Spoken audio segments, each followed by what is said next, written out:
Emergency room doctor Josh Weil was having a most unusual night at work.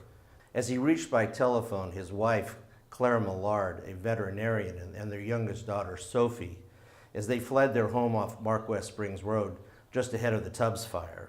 The two older children, Sydney, 22, and Caleb, who's 20, were away at college. The house was destroyed, and a short while later, Dr. Weil made the decision to evacuate the Kaiser Hospital in Santa Rosa.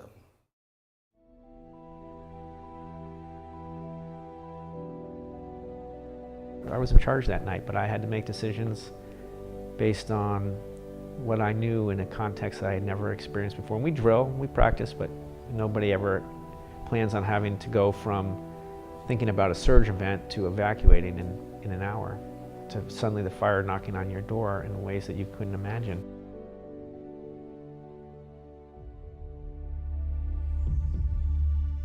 There's a lot that goes into making a decision about how you're going to manage a hospital. A hospital is actually a pretty safe building. I mean, if there's a building that's going to survive a fire, if there's a building that's built to code that has everything in place to try and sustain it, you know, it's a hospital.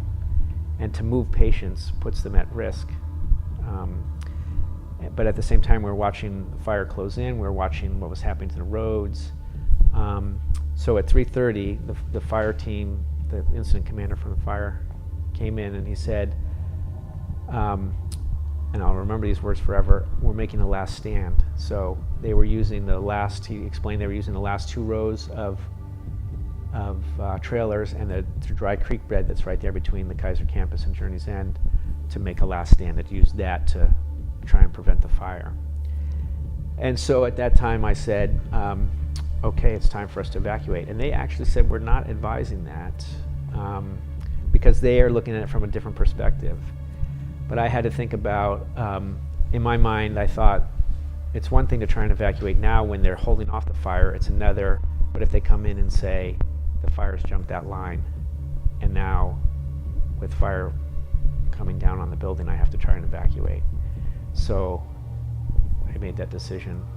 But there was a part of me that thought, I'm going to get in trouble for this, you know, making that decision, making that call. In retrospect, it was clearly easy and the right thing, but in the moment, you know, and there was I had no basis for making it. I mean, I've never been through anything like that before. I've come into disasters after they've occurred, and we drill some things, but I had never been in a moment like that. I didn't know if the hospital was going to survive.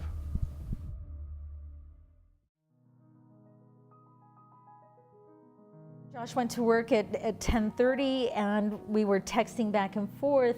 There's a fire here, there's a fire there, and I was wandering around the house and trying to go to sleep and not succeeding. And then at 1, maybe 12:30, the lights started to flicker and I could hear kind of some booms in the distance. We live kind of right next to some power lines and there were weird flashes. So, and maybe quarter to 1, I texted him and said, there's something really weird going on with the electricity. And then at 1, he called and said, there's a fire, a couple miles away. Why don't you get up and just start moving things out, And I did at 1 o'clock.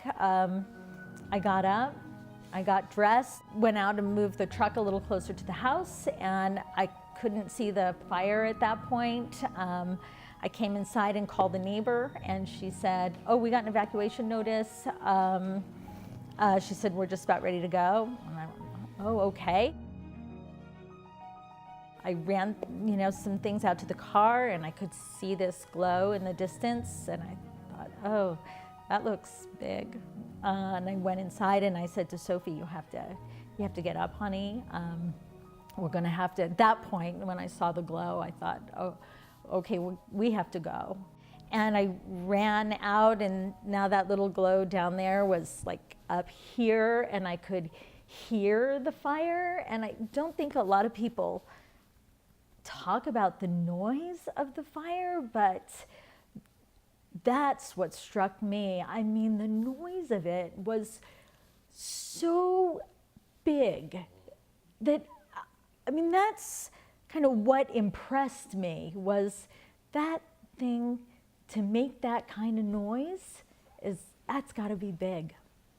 So I ran back inside and I grabbed Sophie and the dog, one of the dogs, and ran back to the car. And then I could see the fire coming up over the hill. So now it's moving so fast. And I ran back inside and I grabbed the other dog and came out.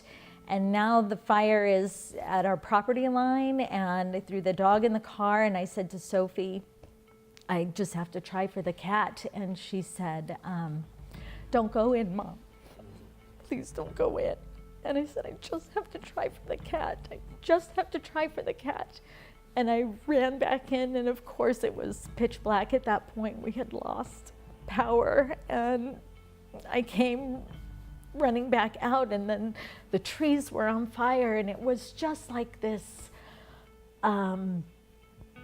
this monster. It was loud and like just racing ahead of itself, grabbing the air, and the air was just red and alive with it, with the wind and the pieces of fire and the ash in the air, and it's like for a moment time stopped, and I just stood in this space, and it was almost like a movie. It was so surreal, and I just thought, this is real. This is real, and you have to keep moving. And at that point, I jumped in the car, and Sophie was on the phone with Josh, and she couldn't even speak. There was just this scream, and it was this like high-pitched, breathless scream, not like a roller coaster scream, just this high-pitched scream. And I could hear Josh on the other end saying, just slow down your breathing, Sophie, just slow down your breathing. And I was just shouting at him, I'm driving, I'm driving.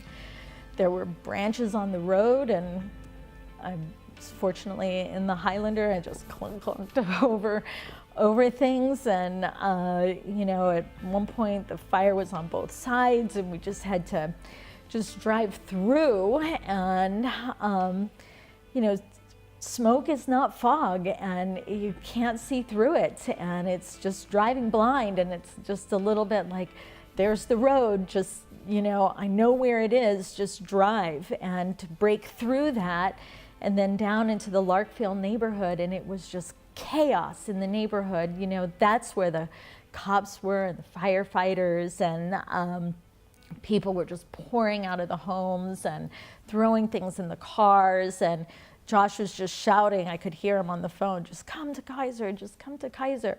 So that's what we did.